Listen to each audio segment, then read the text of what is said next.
Querido Javier, ¿qué tema nos pones sobre la mesa? ¿Qué tal, Carlos? Buenas tardes. Pues yo creo que haría una clasificación de las reformas que propuso el presidente el lunes pasado, estas iniciativas para cambiar la Constitución.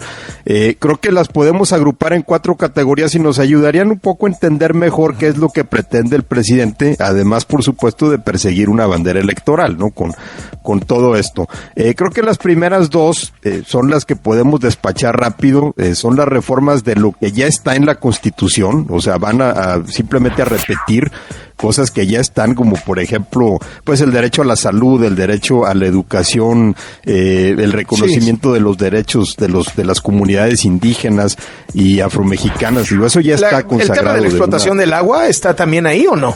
El tema de la explotación del agua está en una segunda categoría que es, creo que la podríamos llamar el da lo mismo si están o no están.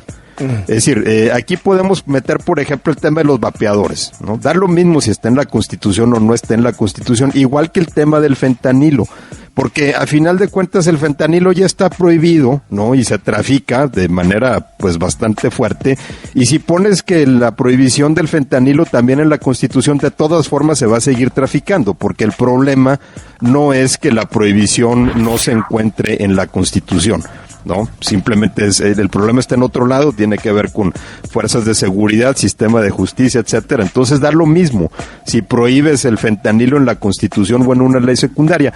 Y el tema del agua lo pondría también aquí, Carlos, porque sí ya está consagrado el derecho al agua, pero aún poniendo en la Constitución esta restricción de las concesiones solamente para uso doméstico en los lugares en donde hay escasez de agua, lo que diría el texto constitucional no te dice nada, porque va a ser una ley reglamentaria la que te diga qué constituye escasez de agua, ¿no? Y eso ya es muy discrecional. Es decir, a partir de qué se determina ya que una región sufre escasez de agua superficial o de agua de subsuelo, por ejemplo.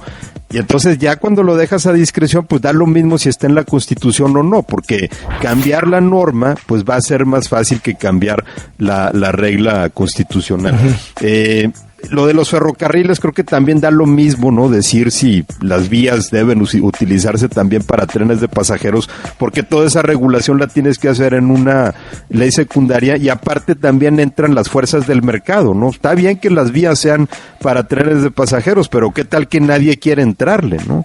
¿Qué tal que ninguna empresa ferroviaria pues le ve rentabilidad a mover pasajeros por tren en México? Entonces dice, bueno, pues está bueno que estén en la Constitución, nada más que no las vamos a utilizar.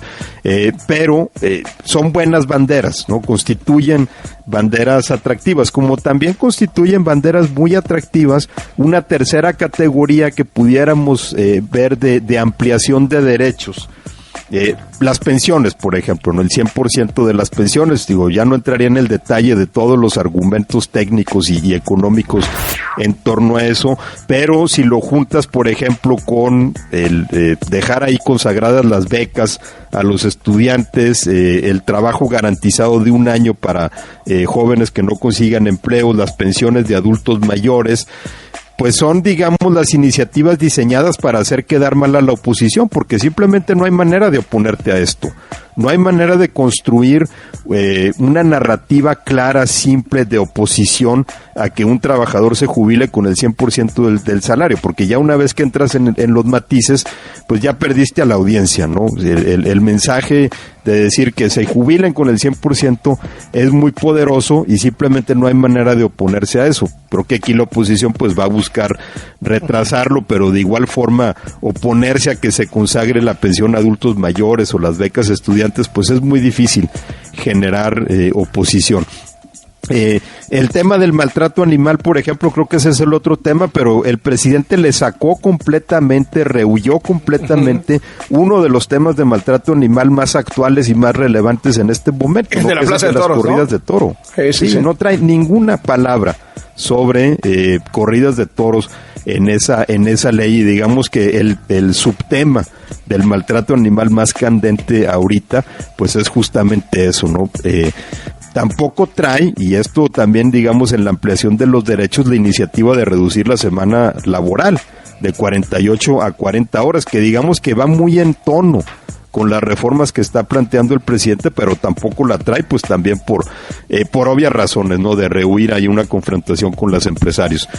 Y finalmente la cuarta categoría, pues ya son las más profundas, porque ya son las reformas que diríamos están diseñadas para cambiarle la cara al Estado mexicano, ¿no? El Poder Judicial, que es su desmantelamiento, o el desmantelamiento de su independencia para todo fin práctico, ¿no? Al hacerlo sujeto de intereses partidistas con cargos de elección popular, de igual forma el de los órganos electorales.